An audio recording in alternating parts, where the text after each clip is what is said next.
The morning my mountain mansion came down, I wasn't there to hear the first crack of timber or the scream of steel cables. I was 3 hours away, stuck in traffic, watching my phone vibrate itself to death as missed calls piled up. When I finally answered, all my neighbor could say was, "You need to turn around. They've brought bulldozers." By the time I reached the ridge, a gray cloud of dust was drifting over the pines like fog after a wildfire. My home, my grandfather's stone and timber lodge that had stood on that slope for nearly 80 years, was already half gone. Walls I'd learned to walk against as a toddler were splintered into rubble. The massive windows that once framed snow-capped peaks were shattered, reflecting the sun in cruel little flashes. And standing safely behind a temporary fence, clipboard hugged to her chest like a trophy, was the HOA president. Karen, smiling. The notice about unpaid HOA dues had arrived months earlier, slipped into my mailbox like a thread wrapped in stationery. According to them, I owed nearly $30,000 in back fees, fines, and assessments. The problem was simple. My property had never been part of their HOA.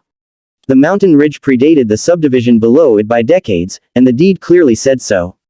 I sent copies. I hired a lawyer. I sent certified letters. Karen sent back one-line emails dripping with smug authority, insisting I was out of compliance, and that enforcement was non-negotiable. I never imagined enforcement meant demolition.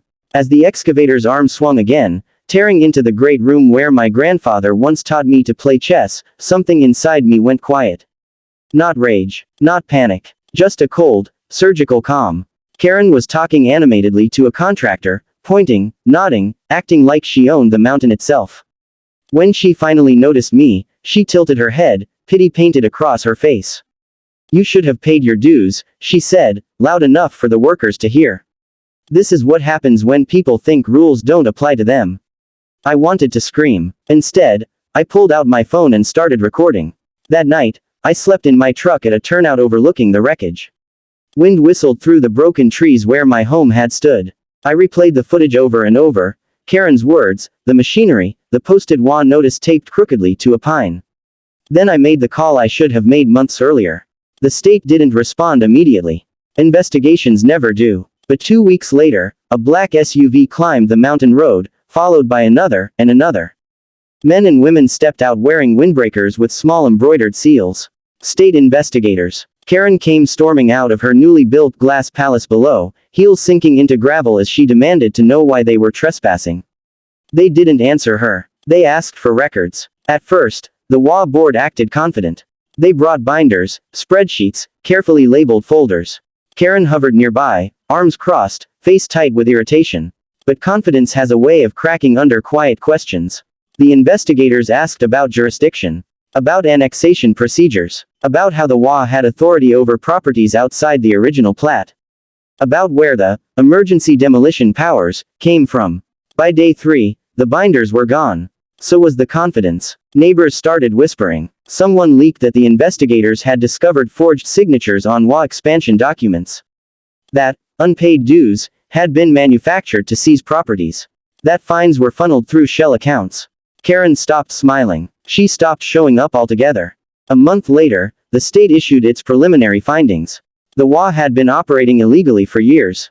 Its authority was invalid. Its elections were fraudulent. Its financial records were a mess of intentional deception. The demolition of my mansion wasn't just wrongful, it was criminal. The shutdown order came on a Tuesday morning. All HOA operations ceased immediately. Accounts frozen. Board members barred from acting in any official capacity. Karen's name was highlighted in bold across multiple pages of violations. I stood on the ridge when the notice was posted at the subdivision entrance. Neighbors gathered, reading in stunned silence. Some cried, some cheered, a few looked ashamed, realizing they'd voted for this board, trusted it, empowered it. Karen tried to fight back. She filed motions. She gave interviews claiming she was a victim of bureaucratic overreach. But the evidence was relentless. Emails, bank transfers, recorded meetings. My video of her smugly overseeing the destruction of my home played on local news, then state, then national. The final blow came when the state announced restitution. The HOA's assets, including common lands, luxury amenities, and yes, Karen's precious clubhouse, would be liquidated to compensate victims. My compensation wouldn't bring back my grandfather's lodge, but it would fund something new. Something public. I chose a state park. A year later, I returned to the mountain. Where my mansion once stood, there was now a wide overlook with a stone wall built from salvaged materials. A plaque sat near the edge, simple and unassuming, honoring the history of the land and the importance of lawful stewardship. Families stood where my living room used to be, taking photos, breathing in the view. Down below, the subdivision was quieter. No banners. No fines taped to doors.